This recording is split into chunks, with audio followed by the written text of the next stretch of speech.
with raising a transracial family. I've learned that transracial families adopt children of a different race. We are excited to hear from you, David. Hey, thanks so much for having me on. Ayana, I am seeing that I have some teachers watching this right now, and I'm wondering if they are trying to probably recruit you to get you into their classroom because they would love to teach a future president. So thank you so much for doing this again this week. Um, Obviously, if you're watching this right now, you know that I am not a black man. So the story that I'm going to tell today is going to be very different from some of the other guests because I've spent my entire adult life really benefiting from my white privilege. And so as you already heard, I'm an elementary principal, and what I really strive to be is an educational leader. I strive to be an advocate for all 500 or so students in my building. But like you heard, my most important job is that of a father. I have 4 kids.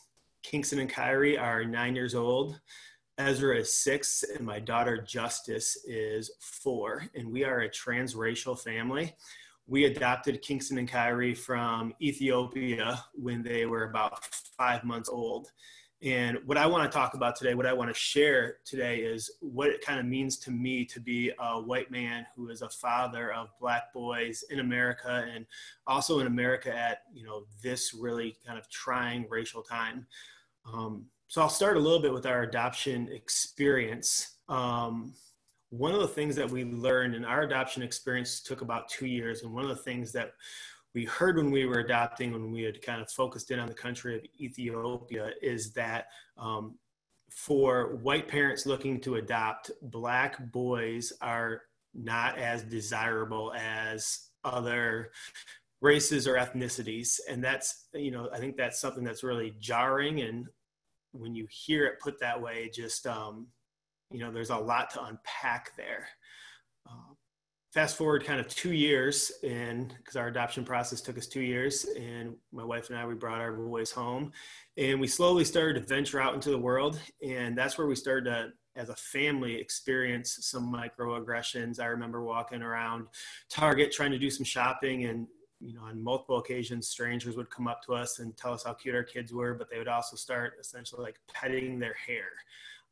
We would have strangers come up to us and say, "Oh my gosh, your kids are so cute, but how do you ever tell them apart?"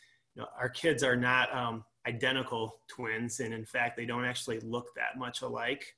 So those are some of the first maybe microaggressions we experienced as a family. And as our kids were infants and toddlers, we really tried to make an effort to do our best as white parents to honor their culture, to honor their heritage.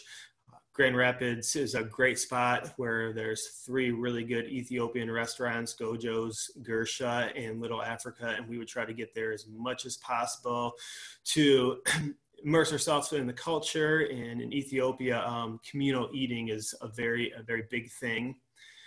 My wife and I are also both educators, and we know the importance of early literacy, but we also really know the importance of representation.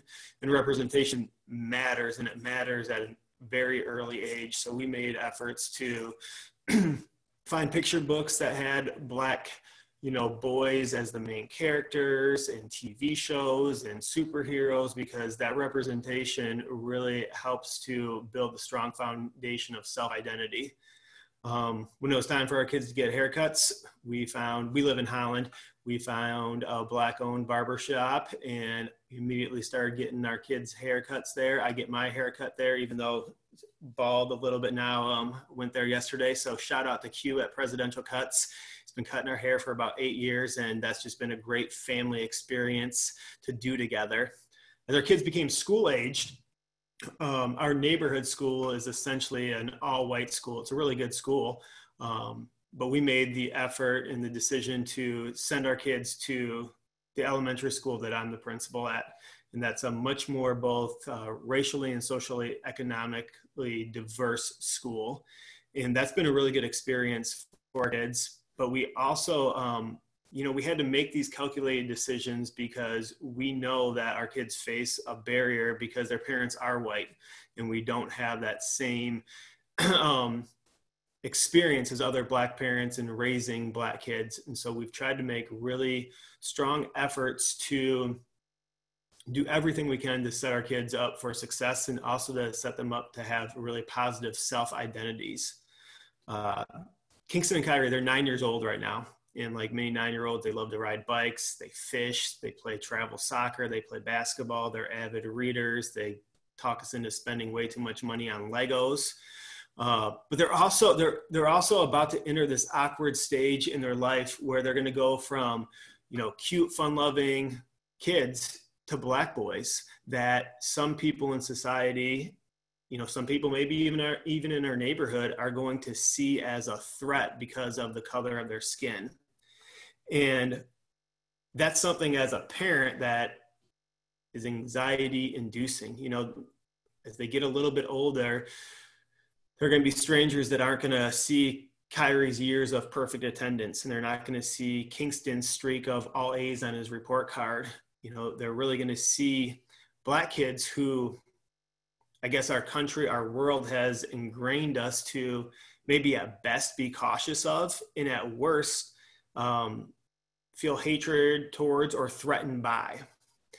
And, on May 25th of this year, like so many of you probably watching, I sat there and I watched an 8-minute and 46-second video of George Floyd being murdered.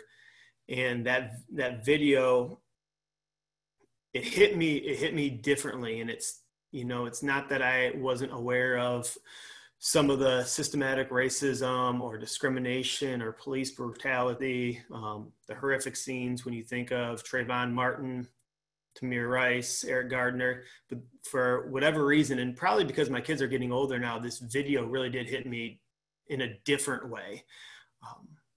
I watched it and I felt angry. I felt sad. I felt disgusted. I think I felt embarrassed to be maybe an American at that moment, or a white man in America at that moment. But as a parent, I also felt this deep sense of fear and anxiety, because as parents, our number one job is to keep our kids safe. And over the course of that 8 minutes and 46 seconds, I had this, maybe again, a sobering feeling, a sobering sense of, I'm not always going to be able to keep my kids safe. And that, that's all parents' goal. Shortly after that, I sat Kingston and Kyrie down, and I had the talk with them. And for maybe some white viewers watching right now, what that talk is I had the talk and I had the conversation with them about how to interact with police and what dangers they might face themselves when they interact with police that, I don't, as a white man, need to worry about. Talked a little bit about how they need to conduct themselves in public now as they're getting older. We talked about why we don't play with squirt guns out front, or Nerf guns, or sticks that look like guns. And as we had this conversation, Kingston, who is probably my more even-keeled son, just immediately started crying before we even got into like some of the specifics. And I think those tears, he became overwhelmed with the fact that, and wrestling with the fact that there are going to be people in this world who are fearful of him, are hateful towards him because of the color of his skin. As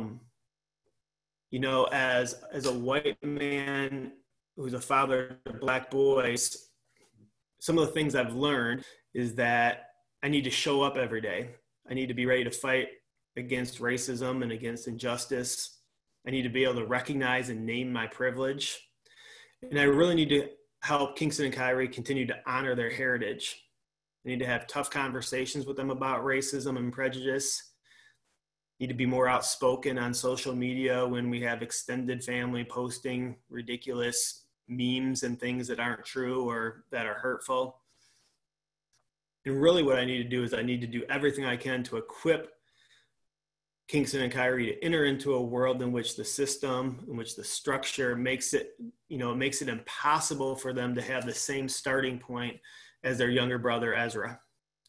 So I guess if you're watching this, and I know my time's about to come to an end, so if you're watching this, I really would encourage you, especially white viewers right now, to listen to our Black brothers and sisters, listen to our Black friends, hear their stories, hear their struggles, and validate them, and find ways to walk alongside of them. We all need to be allies. And we also need to do the work of being anti-racist. Been working through some literature and some books recently, and in the book, So You Want to Talk About Race, the author states that anti-racism is the commitment to fight racism wherever you find it, even if that's in yourself, because that's the only way forward. And so one of the things that I've been wrestling with and talking about is, and this is what I guess I'll leave you with, racism really, to me, isn't a Black problem. It's a white problem. And so for all the white allies tuning in right now, I want to just challenge you to show up every day to fight that racism wherever you find it, because my kids, the panelists here, all Black, brown people deserve that. They deserve us to fight for them. So, all lives truly can matter. And before all lives can matter, Black lives need to matter. So, thanks for your time today. It's an honor to be a part of this, and excited to continue to learn from the rest of you today. Thank you so much, David. I found myself getting emotional. That was good. Ayana, did you have a question for him? Yes. Have your kids ever came home saying that they were mistreated by other kids at school? For sure. And sometimes I think it's been because of their race, and sometimes it's just because, I saw that you do some work on anti-bullying. But, just this year, my kids are going into 4th grade. And so just this year, my son, Kingston, had the experience of the N-word being used, not necessarily directly towards him, but on the playground. And, I'm the principal at the school, so he came right into my office, and we had to have that conversation kind of on the fly. And unfortunately, that's something that they've already faced at, the age of 9, and they're going to continue to face. And I guess my job is to continue to empower them to know how to respond in those situations. Thanks, David. We really appreciate that. Ayana, would you like to introduce our 4th speaker, Amar?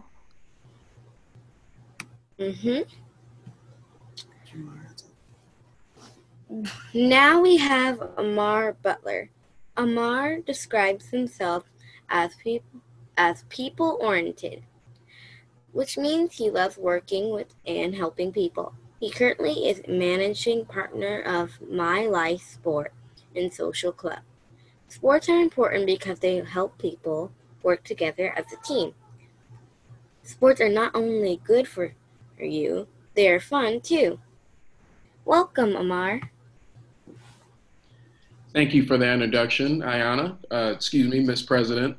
I encourage in whether you are 9 years old or 90 years old, continuing to listen to stories and listen to people that are different from you and learning from those experiences. And like I said earlier, I think one of the things that when we listen, we really need to hear and validate and not necessarily always respond.